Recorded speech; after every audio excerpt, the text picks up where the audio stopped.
Мына өткендегі көрсеткен қызанақтың көшеттері ғой. Осында өсіп қалды.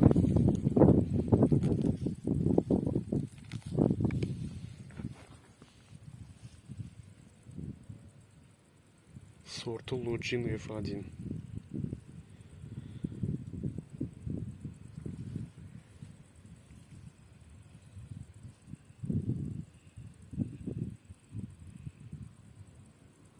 Әтелеп өсірсең бұлай өспейді да негізі.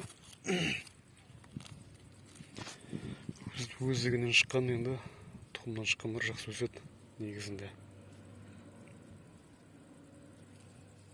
Мына жердің өзінде қаншама көшет бар. Кішкене екі ай ма уақыт ерте өскенде қайтадан үшінші өнім алуға болады.